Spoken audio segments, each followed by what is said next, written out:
Therapy can be a beautiful thing that will help heal you faster, or it can actually make your healing journey more complicated. I am Pauline, and I am so happy you are here because therapy is the go-to for so many people dealing with trauma, and that is a good thing. I am all for therapy. Um, but not every therapy and every therapist is the same and is going to benefit you the most. So you had questions about my therapy experience. I am very willing to share that, obviously, and dive into therapy a little bit more. um, so off the bat, I really do want to stress, even though I have an online program to heal the roots of the fearful avoidant attachment style, I am also definitely for therapy. Having that one-on-one, preferably with somebody face to face, like physically real life, can be so helpful in healing the fearful avoidant attachment style. So therapy in and of itself can be extremely healing and really helping. um Having said that, I also think that sometimes therapy is being put on a pedestal and therapists are being put on a pedestal, whereas I see people just kind of handing over their own healing, their own, how do you say that, their own power in a way to the therapist, and thinking that because they are a therapist and they studied for this, they all know way better than you.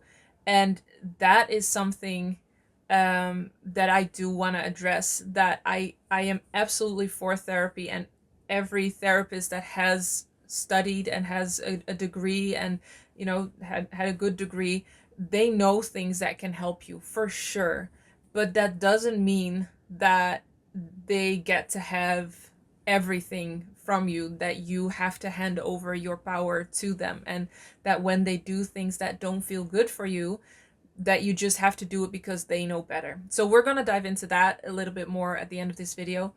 First, my therapy experience, which isn't very extensive, because I went to therapy around 15 years ago, 15 to 10 years ago. And I had 1 year where I worked on myself really, really, really hard. And I did everything I could get my hands on. And I went to about 5 therapists that year, and some at the same time, overlapping, some after each other. And 3 of them were psychologists, just trained psychologists, registered psychologists. And one was a mindfulness therapist, and one was a hypnotherapist. Those 3 psychologists, I am not quite sure anymore what kind of therapy forms they used, because in that time I was just surviving and I just wanted to feel better and wanted to get out of this. I was not paying any attention to what kind of therapies they were using. I never expected that I would do what I am doing now, which makes it very interesting to know what kind of therapies that were. If I look back, I recognize CBT a lot in those 3 psychologists, which was at the time um, just kind of the standard for any mental health problems. In the last 10 years, so much has happened in that field, and so many more beautiful, amazing therapy forms have come out. Um, and so I may have had more experience with. I think one of the psychologists also was a schematic therapist. How do you say that? Like family systems. So I have had that too. But other than that, I'm not quite sure what exactly they did or didn't do. And I now, when I read about therapies, I recognize some of the things. But yeah, I'm not quite sure if they were trained in that. So my experience with the psychologists, I went to one psychologist when I was just in a panic. when I started to really lose control with the relationship OCD I was experiencing. And she was very young, just graduated, and really did everything according to protocol and what she had learned from the books. And that's not bad, that's not wrong, but it was not what I needed, and I could tell that she didn't really understand what I was going through and could not understand the scope of how big this was. Also looking back on it, I can see that she was just not equipped for that, which is totally okay, because psychologists are people too. Of course they're trained, and that is very valuable and that is valid, but that doesn't mean that they are perfect and that every therapist will be able to help you in a way that really serves you. So she was a beginning psychologist, and what I did there was I I finished the sessions with her, so it was about 8 or 10 sessions. And I did try to just give it my all, thinking that she would know better because she studied it. And I genuinely thought that. And I did get something out of it, I think, but it was nearly not enough. I was not functioning at all, even at the end of our sessions together. So I went to another psychologist, and that was two more, and that was shorter, because at that point I realized, okay, I do need to feel like this really is helping. This is so big. I have a year. That's what I took for myself. I'm going to work on myself for a year really hard. So I didn't want to go through therapies for months and months and feel like I wasn't really getting anywhere. I was a little bit impatient. And I think that served me well in the end, but it was frustrating at that time. And so with those other psychologists, I think I only had like 2 sessions or 3 sessions each. And you could say, well, maybe you would have benefited from more sessions, and that could very possibly be. But I didn't feel a connection with them. I didn't feel like they really understood me. Both were men, and they were a lot older than me. And in the beginning, I felt like, oh, so that means that they know more. And then after a while, I was like, no, wait. They really didn't really understand me, even though what they did wasn't wrong. They used the protocols, they used what they learned, but it was just clear that they had a hard time really understanding what I was going through. So that they just offered me the tools that they knew should work with these types of anxiety and OCD type symptoms. None of those three, by the way, actually caught the OCD, the relationship OCD I had. I was diagnosed with generalized anxiety and depression, which was not wrong. But yeah, the OCD was actually maybe the biggest culprit. But relationship OCD back then just wasn't well known at all. There's still a lot of psychologists that have no idea, which is something I'm working on in the Netherlands to make it more well known. But yeah, so those 3 psychologists, they really tried their best. They weren't wrong. It's not that they did anything wrong. It was just, it wasn't helping me, and I could just feel and see that they didn't really understand me, and that made me not feel safe enough. That wasn't something I was aware of back then, but looking back, I think I felt that. Then I had a mindfulness therapist who was okay, and that was a completely different approach, which helped. But I felt like she was a little bit insecure in her abilities. I think she was quite experienced, so I don't know why, but maybe because I was asking difficult questions. That could be. But she just kept telling me, you just have to do these exercises, you just have to do these exercises. And I was doing them, and it was helping to kind of manage the symptoms, but I didn't want to manage the symptoms. I wanted to heal. I wanted it to get better. I wanted it to be easier to feel good. And she wasn't equipped for that. She wasn't trained for that. So she was good at what she did, but it just wasn't what I needed at that moment. Do I think that mindfulness is not a good form of therapy, or whatever you want to call it? No, I think it's an amazing form, and it could help so much at the right time. It just wasn't right for me at that point. I needed something else. And that brought me to my last therapist in that year. And she was trained as a hypnotherapist, but we never really did hypnotherapy because I was really scared of handing over any control. And now I know that that's not really the case with hypnotherapy, but it is it is something that I know more people who struggle with control and OCD have a hard time, surrendering to to hypnotherapy.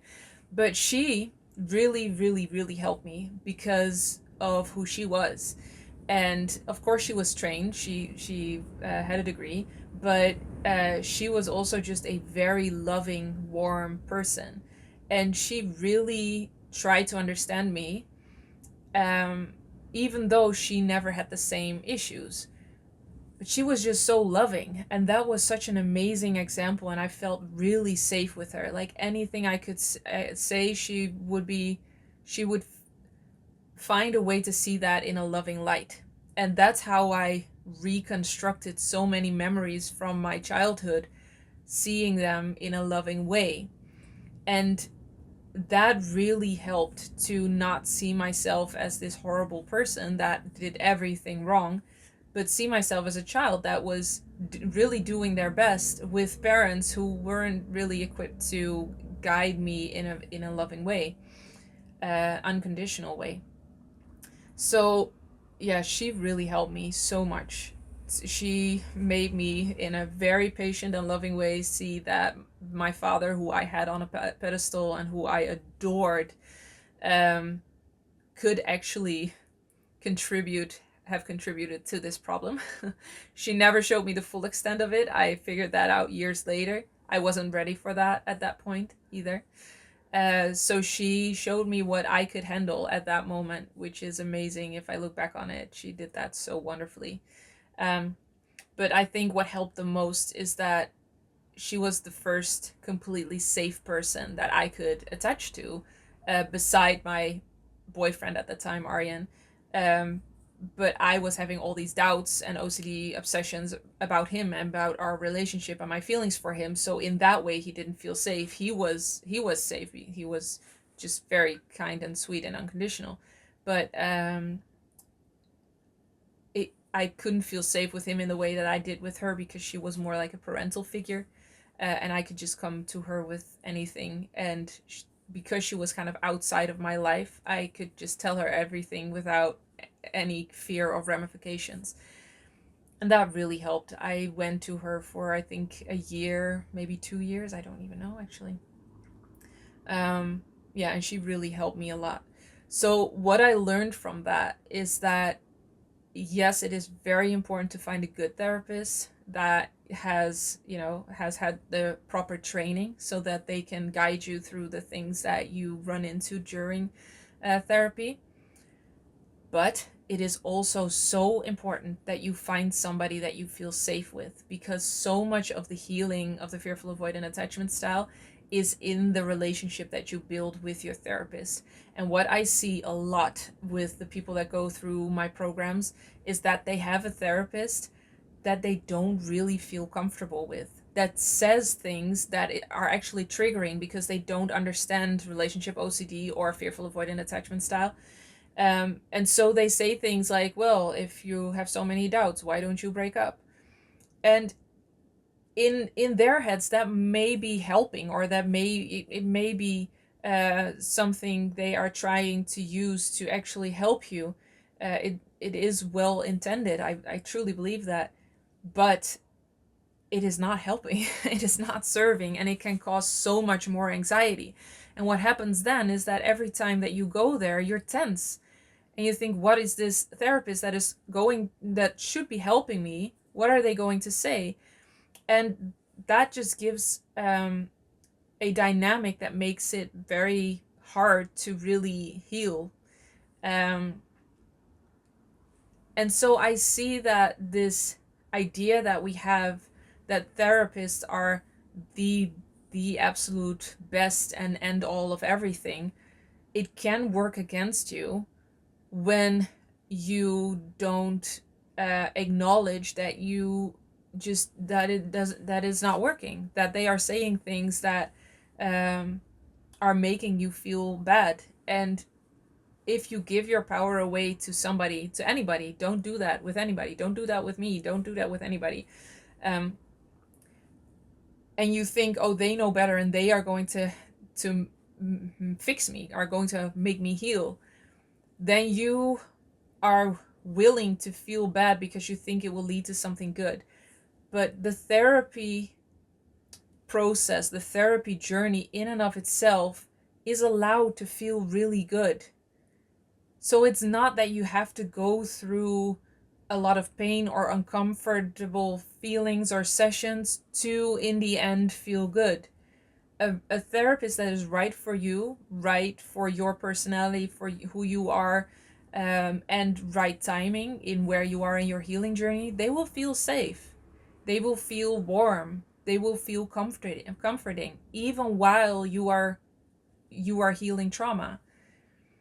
And there are so many amazing therapists that can do that.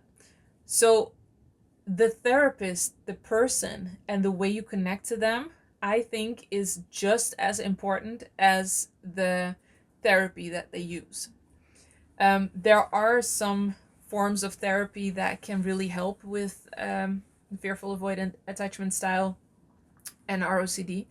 One that is used a lot is exposure therapy, and that can help for sure. One thing you want to look out for, though, is that when you have complex PTSD, exposure therapy might not be the most fitting type of therapy. It is then even more important that you feel safe with your therapist. But when it comes to complex social relationships, which is relationship OCD also, exposure therapy might not be the best form. And it's used a lot because for OCD, it has a high effectiveness. So it makes sense that therapists would say, oh, exposure therapy is the best. But it can be too overwhelming for people with complex PTSD and actually not help too much. And then you have acceptance and commitment therapy, which can really help also with OCD and fearful avoidant attachment style. But again, also with the therapist that you really feel safe with. That's very important. And there is, I think, a newer form of therapy that I don't really know, but I've heard from people who've benefited from it, and it's IPF, internal parent figure. I think that's the name. And that could help. I also have heard schematic therapy, family system therapy, that can help also. So it really is a matter of the right therapist with the right therapy at the right timing. So that's why I always say it's so important to follow what feels good, follow what you're pulled towards, what you're attracted to, because that might be exactly what you need in this moment. So it's not that there's one therapy form that is going to cure everything always.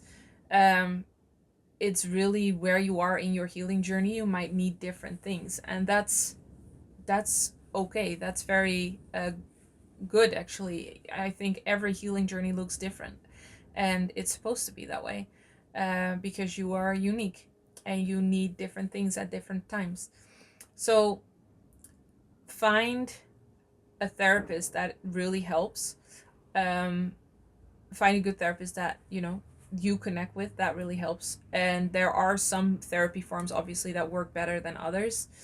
And another thing is therapy, and especially with the newer forms, which I'm not very familiar with because I went to therapy 10 to 15 years ago and it was really a different landscape back then. So I'm not quite sure how this is with the newer forms.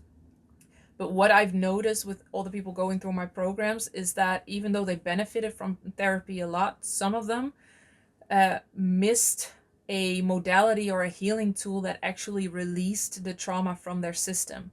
So you can get so many insights, you can understand so much of what is happening and actually reconstruct a lot into a loving image, which really truly is healing and helping. um, and sometimes another added component of EFT, emotional freedom technique, or EMDR, can really help to release the trauma and release it from your system so that you come out of those coping mechanisms and protection mechanisms. Um, so a combination of both might help the most. So that is what my therapy experience was, and what I know about therapy. Um, in the end, as you know, when you follow this channel, what helped me the most was EFT, emotional freedom technique. So I'm definitely partial to that. I am biased. 95% of my healing comes from that. Um, that doesn't mean that I'm saying that therapy doesn't work. Don't ever get me wrong on that. I just think that it could help if you notice that therapy isn't enough, to add that modality or that healing tool like EFT or EMDR to really release the trauma. So that's all I know around this. If you have any questions, please let me know in the comments below. I will see if I can help you even more. I hope this was valuable. As always, I'm happy you are here, and I will see you in the next one. Healed and Happy is a tailor made online program where me and my team personally guide you through healing the roots of a fearful avoidant attachment style.